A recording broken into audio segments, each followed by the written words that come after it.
Mən Polşa doktorantura qəbul olmaq istəyəndə ilk öncə mənim üçün cəlbedici olmuşdu təqaüd imkanları. Çünki mən əlimdə əlavə olaraq Visegrad fondundan Şərq tərəfdaşlığı ölkələri üçün postmaster tədqiqatları üçün təqaüd qazanmışdım. Yəni bu mənə ilk təhsilimin ilk birinci ilində əlavə olaraq öz təqaüdündən əlavə olaraq təqaüd almaq imkanı verirdi.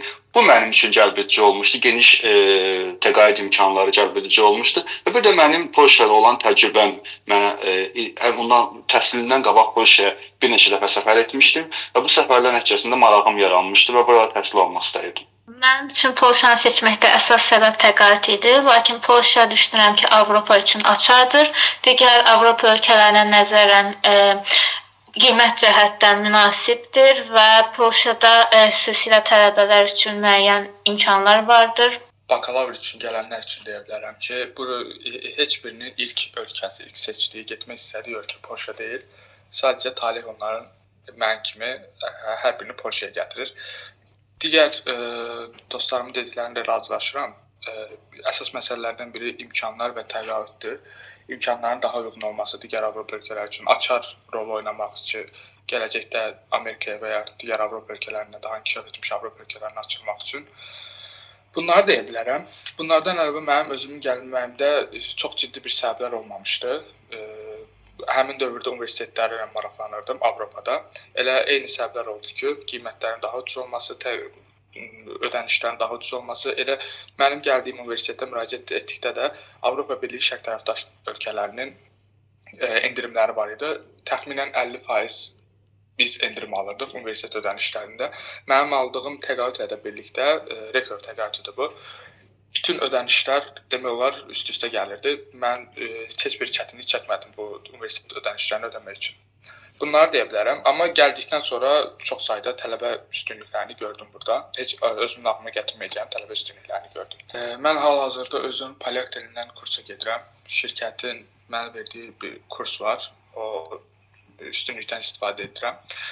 Rus dili gəldikdə mənim rus dilim Azərbaycanda nisbətən başa düşürəm, danışa bilirəm. Amma başa düşmək, daha doğrusu belə deyim, anlamaq mənim üçün daha asandır, nəinki danışmaq.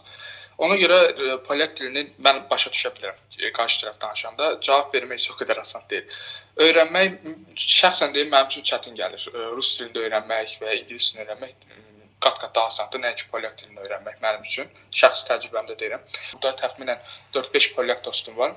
Demək olar, polyakca heç bir şey istifadə etmirik. İngilis dilində çox rahat ünsiyyətdə ola bilirik. Bu da pis tərəfidir ki, inteqrasiya olmaq daha çətinləşir, dil öyrənmək daha çətinləşir. Rus dilinin bənzərlikləri çox genişdir. Məncə polyak dilini Azərbaycanda öyrənmək çətin olar. Polyaklar özü adi bir söz polyak dilində dedikdə çox sevinirlər.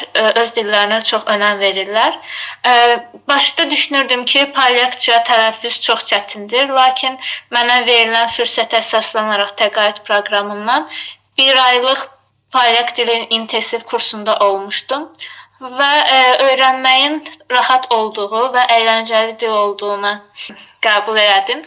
Polyak dilində artıq normal gündəlik ifadələrdən istifadə etmək, həmçinin yaşlı, əslində dostumuz düz dedi ki, artıq orada polyakca danışmağa çox da ehtiyacı olmur. Çünki təcrübəmə əsaslanaraqdan bütün demək olar yaş kateqoriyalarına əsasən hər kəs rahatlıqla ingilis dilində danışa bilir.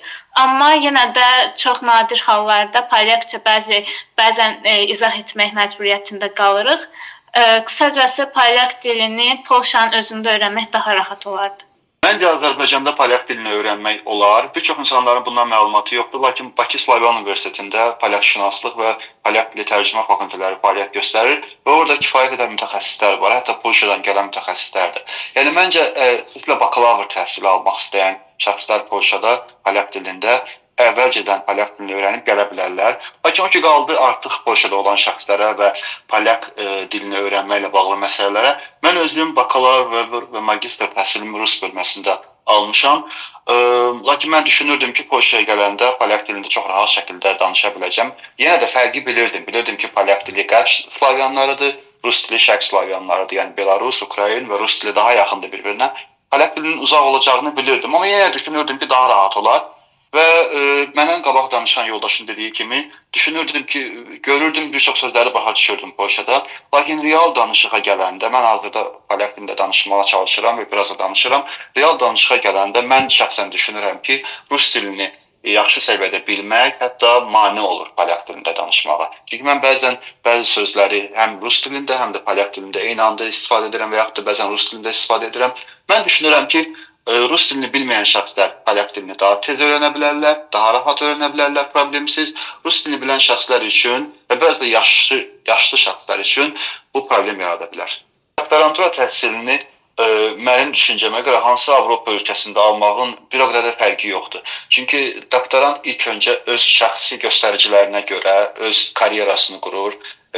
İlk öncə burada onun belə deyək, dərc edəcəyi elmi məqalələr, kitablar, elmi fəaliyyəti daha önəmlidir. Nəinki onun doktoranturanı Polşada və yaxud da başqa bir Avropa ölkəsində və yaxud da Polşanın hansı şəhərində və ya hansısa universitetində bitirməyinin o qədər də böyük əhəmiyyəti yoxdur. Ona görə də mən düşünürəm ki, Polşa Avropa ölkəsidir və doktorantura təhsilini burada alıb karyeranı davam etdirmək olar. Bu baxımdan cəlbedici ölkədir.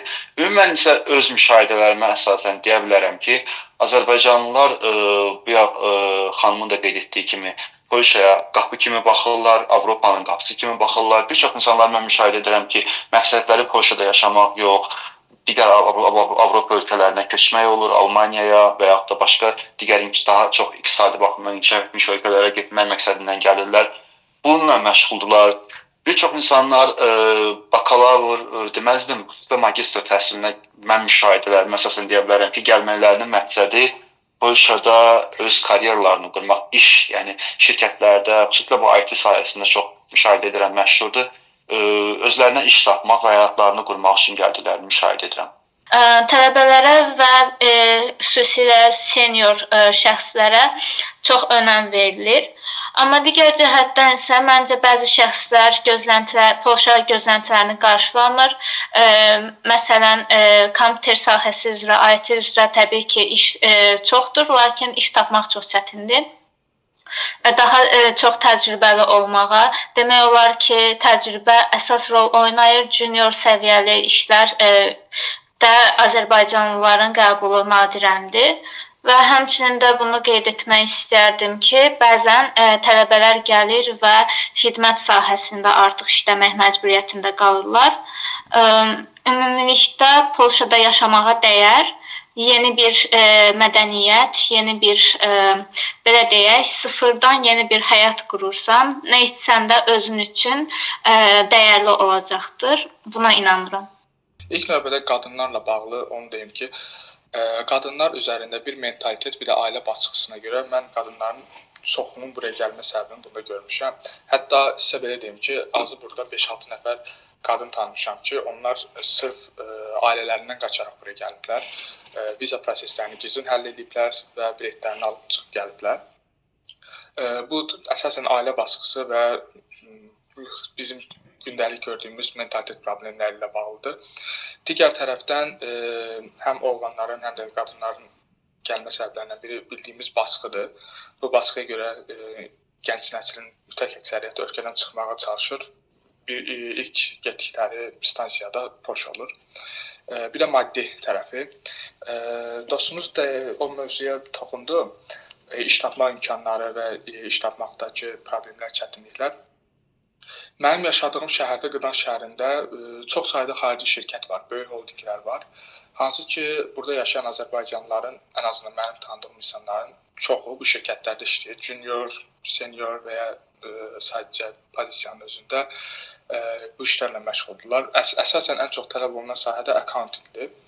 Burada da yaxşı bir üstünlük var ki, 26 yaşından kiçik tələbələr, Polşada yaşayanlar gəlir vergisindən azaddılar. Bu da onların maaşlarını digər işçilərin maaşlarına nisbətən daha yüksək edir. Arada çox ciddi fərq var, hətta belə deyim.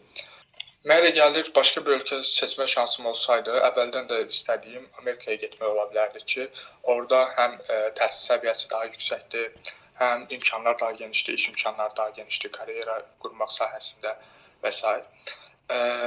Amma Polşada gəldikdən sonra deyə bilərəm ki, bu fikrim nisbətən dəyişibdir.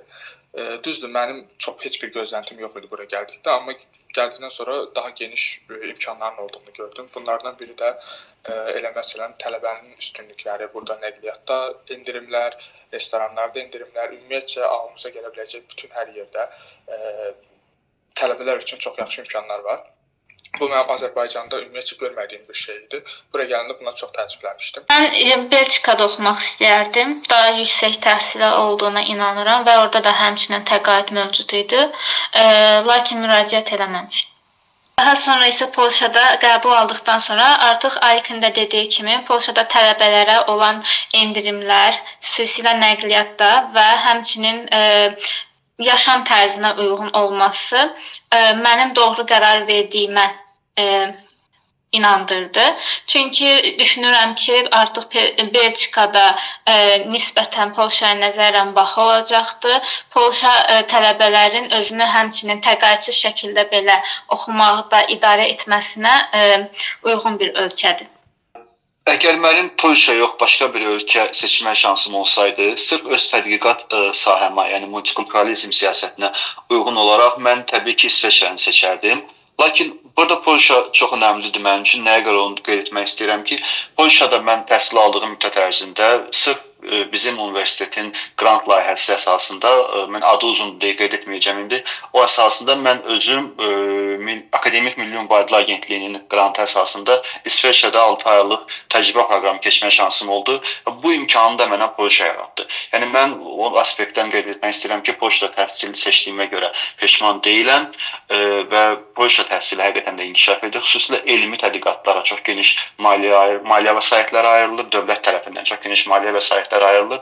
Həm polyak tələbələr, həm də xarici tələbələr. Artıq qəbul olunmuş Polşa Universitetinə xarici tələbə polyak tələbə ilə eyni hüquqlara və imkanlara malikdir və həmin tələbələr dünyanın ən yaxşı universitetlərinə dövlət hesabına təhsil almaq üçün təhsillərini davam etdirmək və yaxud da tədqiqatlarını inkişaf etdirmək üçün göndərilirlər. Mən də bu imkanlardan yararlanmışam. Lakin gələcəkdə əgər postdoktoral tədqiqatlar üçün seçim imkanlarım olsaydı, İsveçrə və yaxud da Böyük Britaniyanı seçərdim. Polşaya müraciət edən tələbələr universitetin yataqxanalarında qala bilər. Yataqxanada qalmaq evlərə nəzərən nisbətən münasibdir.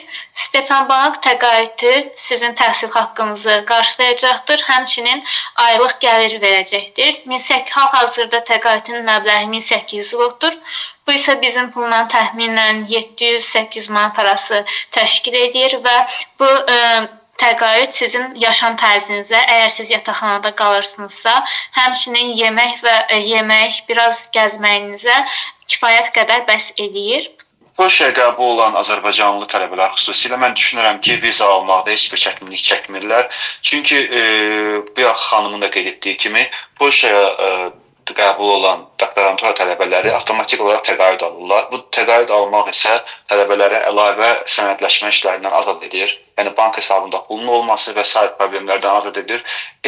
Bu həmçinin baş verir Azərbaycanda viza alıb Polşaya gəlmək üçün, həm də eyni zamanda Polşada oturum icazəsinə müraciət edən zaman tələbələr bu bəzi sənədləşmə işlərindən azad olunurlar. Doktorant tələbələr onlar üçün çox rahat olur. Bu birinci məsələ. İkinci əlavə misal ilə bağlıdır ki, Azərbaycandan Polşaya gələn doktorant tələbələr bəzən ola bilər ki, öz ixtisaslarını dəyişmək istəyərlər. Hansı ki, Azərbaycanın təhsil qanununa əsasən çox çətin və ya bəzən mümkünsüz olur. Lakin Polşada bu mümkündür.